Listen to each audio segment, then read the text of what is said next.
और निहायत रहम करने वाला है। उम्मीद करता हूँ आप सब खैर खैरियत से होंगे और अल्लाह पाक की नेमतों का शुक्र अदा कर रहे होंगे। तो आज मैं आप दोस्तों से इम्पोर्टेंसी के ऊपर बात करूंगा। आजकल बहुत सारे केस आपके सामने नजर आते हैं इम्पोर्टेंसी के, क्या वो यंग लड़के हैं, क्या वो एजेड हैं, क्या वो किसी एज के हैं। इम्पोर्टेंसी की बहुत सारी काजेज हैं, बहुत सारी वजूहात हैं। चंद एक मेन अलामात, मेन वजूहात, मेन सिम्टम आप दोस्तों से शेयर करूंगा। इम्पोर्टेंसी की मेन जो सिम्टम है, मेन जो काजेज है, वो बहुत सारी है। जब आपके पास एक पेशेंट आता है तो वो कहता है कि मुझे इरेक्शन नहीं होती, मैं अपनी बीवी को मुतमईन नहीं कर सकता, बहुत सारे मसले मसाइल हैं, टाइमिंग का इशू है, इरेक्टर का प्रॉब्लम है। तो उसकी चंद एक मेडिसिन मैं आप दोस्तों से शेयर करूंगा जो इंशाल्लाह आपको फायदा देंगी। मैं अल्हम्दुलिल्लाह 25 साल हो गए प्रैक्टिस कर रहा हूँ और इन दवाइयों का निचोड़ निकाला हुआ है। जब आपके पास केस आता है, वैसे भी इनकी वजूहत बहुत ज्यादा है, जिससे जैसे सेक्स डिजायर की कमी या ज्यादती, ये भी इम्पोर्टेंसी की एक अलामत है। कोई खौफ वगैरह, डर वगैरह, अगर कोई पेशेंट अपनी बीवी से डरता है, उससे खौफ है, जैसा कि उसकी बीवी ओबेसिटी में मुब्तला है, मोटापे में है, या उसने अपनी हैसियत से ज्यादा शादी कर ली, जैसे बंदा वो गरीब है, आगे उसने अमीर के अंदर शादी कर ली, तो वो खौफ भी उसके अंदर रह जाता है। तो ये भी वजह बनती है उसको इलेक्शन की।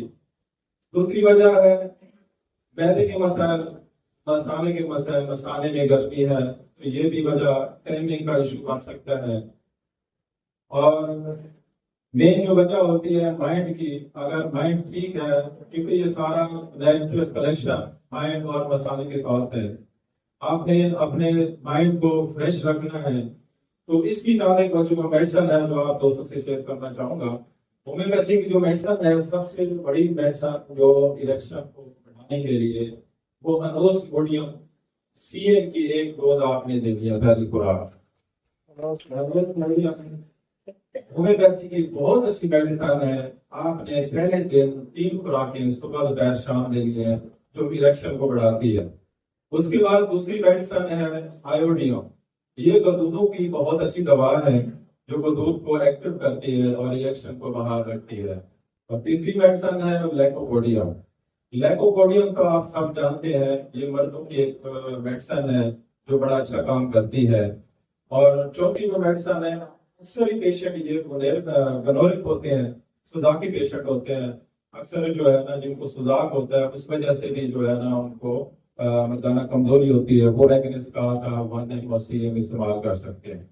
ये 3 दवाइयां आप ना एक तरतीब से देनी है, 3 खुराकें भी दे सकते हो, एक खुराक भी दे सकते हो। मैं ज्यादातर पहले दिन रोसमोडियम, दूसरे दिन आयोडियम, तीसरे दिन लैकोपोडियम, चौथे दिन जो है ना वो देता हूँ एगनेस्ट का। ये जो है इलेक्शन को बढ़ाती है। और 3 मेडिसिन का कॉम्बिनेशन बनाया हुआ है, जो बहुत सारे मदर टीचर हैं, जो आपने किताबों में पढ़े होंगे, नेट के ऊपर भी ऐसे एक बहुत सारी लिस्ट पड़ी है, लेकिन मैंने 3 मेडिसिन का एक कॉम्बिनेशन बनाया है, बहुत जबरदस्त है। वो एक अविनस मदर टीचर और निफारुटम मदर टीचर और ह्यूमन बिनम मदर टीचर, ये सब मेडिसिन के जितना भी है लिस्ट है, उसमें मैंने ये निचोड़ निकाला है। आप इनको मदर टीचर में भी यूज करा सकते हो, आप इसको 1x भी यूज करा सकते हो, दिन में 3-4 बार इस्तेमाल करें, बहुत अच्छा रिजल्ट मिलेगा। और पोटेंसी में 3 मेडिसिन का और आप कॉम्बिनेशन बना लें, मैग्नीशियम, सेलेनियम और एसिड फ्लोर। ये आप जब इसको मेडिसिन को पढ़ेंगे, पोटेंसी के लिए बहुत अच्छी मेडिसिन है, जो टाइमिंग को भी बेहतर रखती है, इरेक्शन को भी बेहतर रखती है। मैग्नीशियम और एसिड फ्लोर और सेलेनियम, ये 3 दवाइयों 30 में ये बना के देनी है। और मदर टेरेसा 1x में जो आप दूसरों से शेयर किया, वो बना के दे सकते हैं। और साथ आपने जो 1m CM की जो मैंने आपको बताई है, ये कभी आपका केस में काम नहीं होगा। हाँ, यंग एज में जैसे पेशेंट आते हैं जिनको शादी का खौफ होता है, या जो मेस्ट्रुबेशन करते हैं, प्रैक्टिस करते हैं, अपने हाथ से जवानी जाया करते हैं, उसकी एक अलग मेडिसिन होती है। ये मेडिसिन आप 32-35 साल की एज के बाद आप ये मेडिसिन दे सकते हो।